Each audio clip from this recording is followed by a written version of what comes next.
హైదరాబాద్ పేలుళ్లకు కుట్ర కేసులో సంచలన విషయాలు బయటకొచ్చాయి. సిరాజ్, సమీర్ రిమాండ్ రిపోర్ట్లో కీలక అంశాలు వెలుగులోకి వచ్చాయి. 6 వ్యక్తులు గ్రూప్ క్రియేట్ చేసుకుని ఉగ్ర కార్యక్రమాలకు పాల్పడినట్లు పోలీసులు గుర్తించారు. సిరాజ్, సమీర్తో పాటు టీంలో కర్ణాటక, మహారాష్ట్ర యువకులు ఉన్నారు. హైదరాబాద్ 3 రోజులు 6 సభ్యుల గ్యాంగ్ కలిసి ఉంది. ఐసిస్ హ్యాండ్లర్ సౌదీ నుంచి ఇచ్చే ఆదేశాలు అమలు చేయడంపై మీటింగ్ నిర్వహించారు. టిఫిన్ బాక్స్ బాంబులు తయారు చేయాలని ఇద్దరిని ఆదేశించినట్లు తెలుస్తోంది. మిగతా 4 బాంబులు పెట్టే టార్గెట్లు పెట్టే ప్రదేశాలు గుర్తించాలని నిర్ణయించినట్లు సమాచారం. హైదరాబాద్ పేలుళ్లకు కుట్ర కేసులో సంచలన విషయాలు బయటకొచ్చాయి. సిరాజ్, సమీర్ రిమాండ్ రిపోర్ట్లో కీలక అంశాలు వెలుగులోకి వచ్చాయి. 6 వ్యక్తులు గ్రూప్ క్రియేట్ చేసుకుని ఉగ్ర కార్యక్రమాలకు పాల్పడినట్లు పోలీసులు గుర్తించారు. సిరాజ్, సమీర్తో పాటు టీంలో కర్ణాటక, మహారాష్ట్ర యువకులు ఉన్నారు. హైదరాబాద్లో 3 రోజులు 6 సభ్యుల గ్యాంగ్ కలిసి ఉంది. ఐసిస్ హ్యాండ్లర్ సౌదీ నుంచి ఇచ్చే ఆదేశాలు అమలు చేయడంపై మీటింగ్ నిర్వహించారు. టిఫిన్ బాక్స్ బాంబులు తయారు చేయాలని ఇద్దరిని ఆదేశించినట్లు తెలుస్తోంది. మిగతా 4 బాంబులు పెట్టే టార్గెట్లు, వాటి ప్రదేశాలు గుర్తించాలని నిర్ణయించినట్లు సమాచారం. మరిన్ని డీటెయిల్స్ ధనరాజ్ అందిస్తారు. Dhanraj, Hyderabad blast case remand report పై అప్డేట్స్ ఏంటి? హైదరాబాద్లో పెద్ద ఎత్తున ఉగ్రవాదం సంబంధించినటువంటి కుట్రలను ఛేదించినటువంటి పోలీసులు అయితే ఇందులో చూసినట్టయితే విజయనగరం చెందినటువంటి సిరాజు, హైదరాబాద్ చెందినటువంటి సమీర్లు ఇద్దరు కలిసి కూడా హైదరాబాదులో పెద్ద ఎత్తున విధ్వంస రచనకు కుట్ర చేశారు. ఈ కుట్ర కోణాన్ని కూడా కౌంటర్ ఇంటెలిజెన్స్ పోలీసులు కూడా ఛేదించడం జరిగింది. అయితే సిరాజ్ చూసినట్టయితే విజయనగరం చెందినటువంటి సిరాజు, అతను బీటెక్ పూర్తి చేశాడు. అతని నేపథ్య కుటుంబానికి సంబంధించి చూసినట్టయితే వాళ్ళ తండ్రి కూడా ఏఎస్ఐగా పనిచేస్తున్నాడు. అదేవిధంగా సోదరుడు కూడా కానిస్టేబుల్ కూడా కొనసాగుతున్నటువంటి క్రమంలో అతను గ్రూప్ 2కు సంబంధించినటువంటి పరీక్షల కోసం హైదరాబాద్కు రావడం జరిగింది. ఆ తర్వాత ఇక్కడే మొత్తం మీద ఆన్లైన్ సంబంధించినటువంటి ఏదైతే ఉగ్రవాద నెట్వర్క్ సంబంధించినటువంటి వీడియోలు కావచ్చు, వివిధ సోషల్ మీడియా ప్లాట్ఫామ్కి సంబంధించినటువంటి వాటికి పూర్తిగా ఆకర్షితుడయ్యాడు. ఆ తర్వాత ఏఐహెచ్ఎం సంబంధించినటువంటి మొత్తం ఆల్ హిందూ ఇత్తేదుల్ ముస్లిమాన్ సంబంధించినటువంటి ఒక గ్రూప్ సంబంధించిన దానిలో నెట్వర్క్లో ఇన్స్టాగ్రామ్ ద్వారా చేరాడు. ఆ తర్వాత హైదరాబాద్ చెందినటువంటి సమీర్ తోటి కూడా వీళ్ళు 3 రోజుల పాటు హైదరాబాదులో పెద్ద ఎత్తున బాంబు పేలుళ్లకు కుట్రం చేశారు. ఈ మొత్తం కౌంటర్ ఇంటెలిజెన్స్ అంటే ఏపీ అదేవిధంగా తెలంగాణకు చెందినటువంటి కౌంటర్ ఇంటెలిజెన్స్ పోలీసులు జాయింట్ ఆపరేషన్ చేసినటువంటి క్రమంలో మొత్తం ఈ ఉగ్రవాదకు సంబంధించినటువంటి విషయాలలో పలు ఆసక్తికరమైనటువంటి సెన్సేషనల్ విషయాలు కూడా బయటపడడం జరిగింది. వీళ్ళంతా కూడా ఇన్స్టాగ్రామ్ ద్వారానే 6 కలిసి కూడా ఒక గ్రూప్గా ఏర్పడ్డారు. ఏఐహెచ్ఎం సంబంధించినటువంటి అహిమ్ సంబంధించినటువంటి గ్రూప్లో వీళ్ళంతా మొత్తం సౌదీకి సంబంధించినటువంటి ఉగ్రవాద నెట్వర్క్ వీళ్ళను హ్యాండ్లర్లు మొత్తం పూర్తిగా వాళ్లకు ఆదేశాలు ఇస్తున్నారు. ఇక్కడ నుంచి అంటే పెద్ద ఎత్తున ఈ బాంబు పేలుళ్లకు సంబంధించి ఈ విధ్వంస రచనకు సంబంధించినటువంటి వ్యవహారంలో మొత్తం పేలుడు పదార్థాలను అన్నింటిని కూడా అంటే సల్ఫర్ కావచ్చు, అమ్మోనియం లాంటి అల్యూమినియం సంబంధించినటువంటి వాటిని ఎలా సేకరించాలి, వాటిని పూర్తిగా విజయనగరంలో చూసినట్టయితే 21వ తారీఖు ఈ నెల 22వ తేదీలో కూడా పూర్తిగా ఆ బాంబుకు సంబంధించినటువంటి రిహార్సల్ను చేయాల్సి ఉన్నటువంటి క్రమంలో మొత్తానికి పోలీసులకు పట్టుబడ్డారు.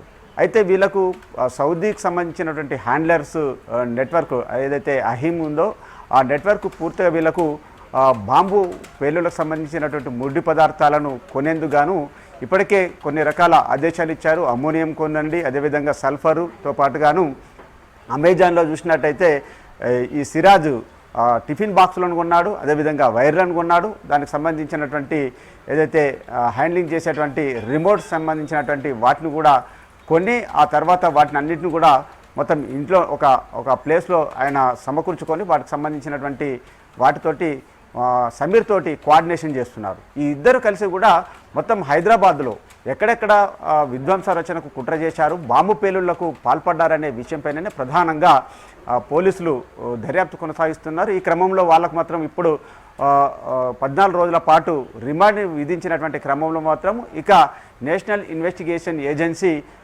విజయనగరం సంబంధించినటువంటి పోలీసుల నుంచి పూర్తి ఇన్ఫర్మేషన్ తీసుకుంది.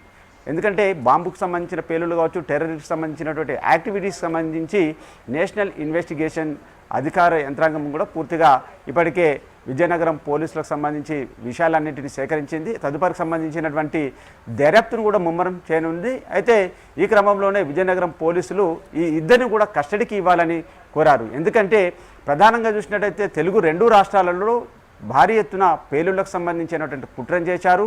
వీళ్ళంతా ఆన్లైన్ ప్లాట్ఫామ్ వేదిక కూడా పెద్ద ఎత్తున ఇన్స్టాగ్రామ్ను వేదిక చేసుకున్నారు. ఇందులో చూసినట్టయితే సిరాజ్ కావచ్చు, అదేవిధంగా అమీర్తో పాటు కర్ణాటక, మహారాష్ట్రకు చెందినటువంటి మరో 4 కూడా ఇందులో ఈ గ్రూప్లో యాడ్ అయ్యారు. కాబట్టి వారికి సంబంధించినటువంటి యాక్టివిటీస్ ఏ విధంగా కొనసాగుతున్నాయి, వీళ్ళు వెనకాల ఉన్నటువంటి నెట్వర్క్ హైదరాబాదులో ఎవరెవరు వీళ్లకు సహాయ సహకారాలు అందించారు, అదేవిధంగా వీరు ఎంచుకున్నటువంటి ప్లేసులు ఏమేమి ఉంటాయి, అదేవిధంగా ఈ పేలుడు పదార్థాలను చూసినట్టయితే మొత్తం వీటిని 21, 22వ తేదీలో విజయనగరంలోని ఒక ప్లేస్లో మొత్తం రిహార్సల్ చేయాలనుకున్నటువంటి సిచ్యువేషన్ ఉంది.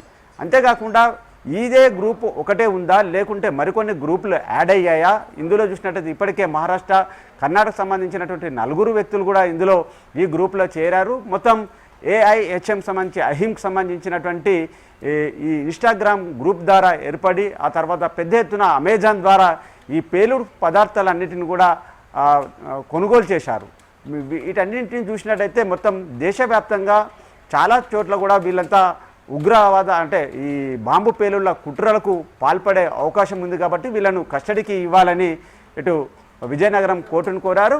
సాయంత్రంలోగా కూడా వీళ్ళ కస్టడీకి సంబంధించినటువంటి విషయంపైన తీర్పు ఇవ్వనుంది. ఈ క్రమంలో చూసినట్టయితే ఇప్పటి వరకు పోలీసులు దర్యాప్తులో ఇలాంటి సంచలనమైనటువంటి విషయాలు వెలుగు చూస్తున్నాయి. కాబట్టి ఇక వాళ్ళను కస్టడీకి తీసుకొని విచారించినట్లయితే మొత్తం ఈ ఆల్ హింద్ సంబంధించి ముస్లింకి సంబంధించినటువంటి అహిం AIHM సంబంధించినటువంటి నెట్వర్క్ను ఛేదించవచ్చు. అదేవిధంగా సౌదీకి సంబంధించి వాళ్ళు మాడ్యూల్స్ ఉన్నాయి కాబట్టి మొత్తం వాళ్ళు ఎంచుకున్నటువంటి ఇన్స్టాగ్రామ్ గ్రూప్ కాబట్టి ఈ ఇన్స్టాగ్రామ్ గ్రూపే కాకుండా ఇంకా సోషల్ ప్లాట్ఫామ్ వేదికగా ఇంకా ఎన్ని గ్రూపులుగా ఏర్పడ్డారు, అంతేకాకుండా వీళ్ళతోని ఈ అహిం సంబంధించినటువంటి గ్రూప్ నెట్వర్క్ తోటి ఇంకా ఎంతమంది ఉన్నారనే విషయాలపైన పూర్తిగా దర్యాప్తు కూడా నేషనల్ ఇన్వెస్టిగేషన్ ఏజెన్సీ దర్యాప్తు చేయనున్నది. మొత్తం మీద చూసినట్టయితే ఓ వైపున చూసినట్టయితే పహల్గామ్ దాడి ఘటన తర్వాత చూసినట్టయితే ఇక భారత్, పాకిస్తాన్ మధ్య కొనసాగుతున్నటువంటి ఉద్రిక్త పరిస్థితుల క్రమంలో పెద్ద ఎత్తున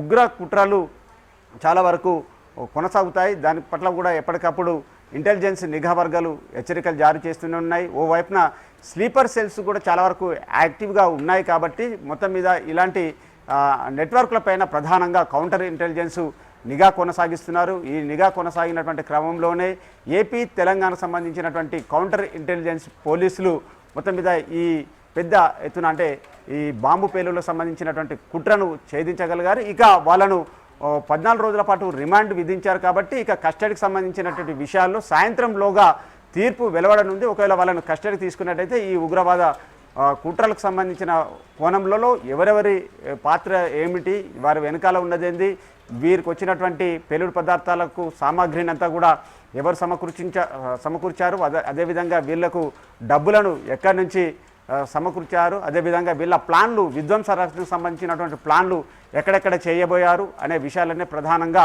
కస్టడీలో వాళ్ళను విచారించినట్లయితే పలు అంశాలు కూడా బయటకు వచ్చే అవకాశం ఉంది. శ్రవంతి.